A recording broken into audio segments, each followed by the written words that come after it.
In 2023, one of the most popular video game franchises, if not the most popular, Super Mario Bros., got its long-awaited big screen adaptation. But this certainly is not the first time Mario and Luigi made it to the big screen, as 30 years prior saw the release of the infamously misguided live-action adaptation. So with the success of the most recent and much more faithful adaptation, maybe enough time has passed where we can finally forgive the first attempt for not being as faithful and judge it on its own merits. Greetings all you movie junkies and entertainment lovers, and welcome to another review. Today we're going to be talking about Super Mario Bros.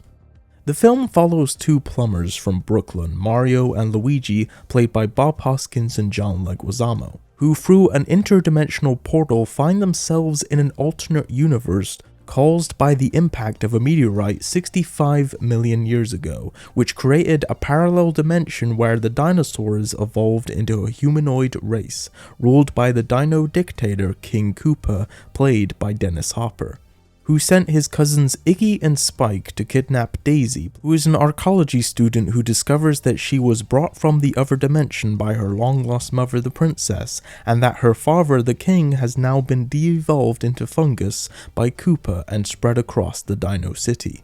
Just like the games, right? Yeah.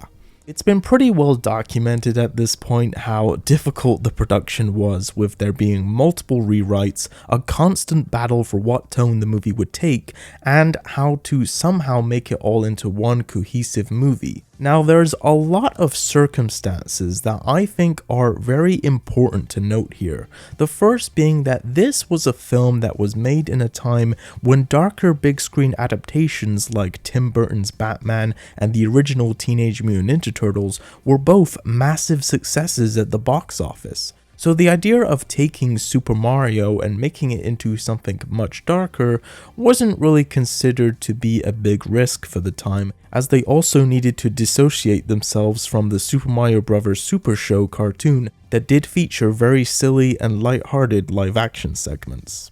It's also very important to note that there hadn't really been many Mario games up to this point, nor was there really much of a story to speak of in any of them.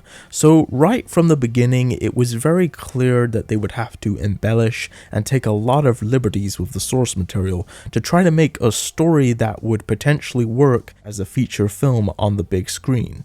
With all that in mind, I would honestly even go as far as to say that this isn't even a bad adaptation for the time. It's just very misguided in how they chose to adapt it into live action form. The Goombas, for example, were made to be literally the exact opposite of how they look in the video games. Where they had large heads and tiny bodies in the games, here they have large bodies and tiny heads, as that was probably a lot more feasible and logical to create in live action form. And that goes for pretty much everything else that they chose to incorporate from the games, where they chose to adapt it to fit the world that they created rather than the other way around.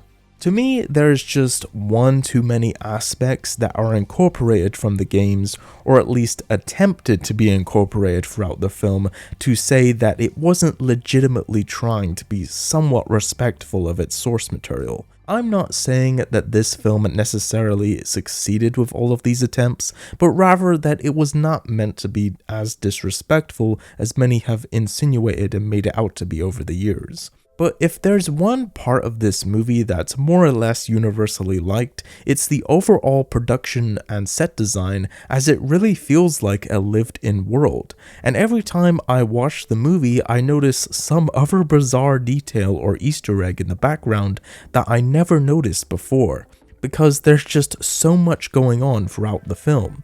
It really makes for an immersive and creative setting, even though it does not represent the same look of the video games.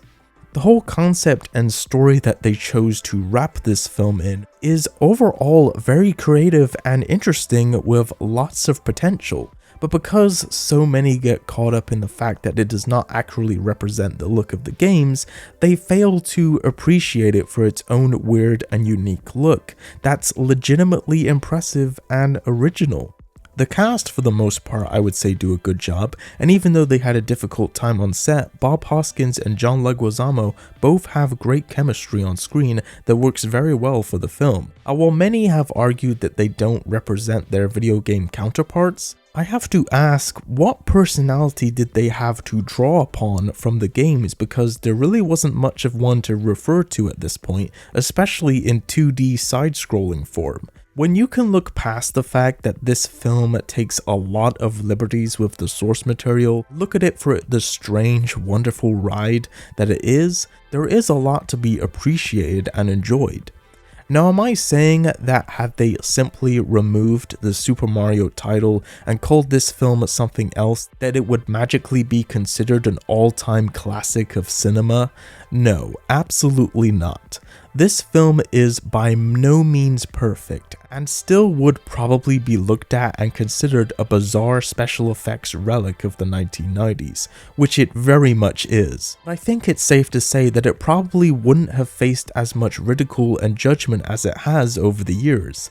And I say this as somebody who grew up being a huge Super Mario fan. The fact that the film has such a go for broke attitude and is a complete tonal mess is honestly a big part of its own charm and appeal to me, and why it has slowly gained a cult following over the past 30 years, because it really is a unique and interesting film, and it was released by the UK company Second Sight on Blu-ray in 2014, and recently on 4K by the Australian company Umbrella Entertainment, and is likely the most deluxe edition that the film will ever have, which notably includes a work print version of the film that actually includes many scenes that were originally cut, some of which actually explain several small inconsistencies that can be seen throughout the theatrical version. I think at this point it's safe to say that enough time has passed that more people can, and I think will, forgive it for not being the 100% game accurate adaptation they wanted it to be, and accept it as the odd, misguided, fun, fascinating, and interesting movie that it is. It still may be a weak adaptation of the video games, but not necessarily a bad movie overall. Thanks for watching this review, be sure to subscribe for more videos, and until next time, remember to trust the fungus.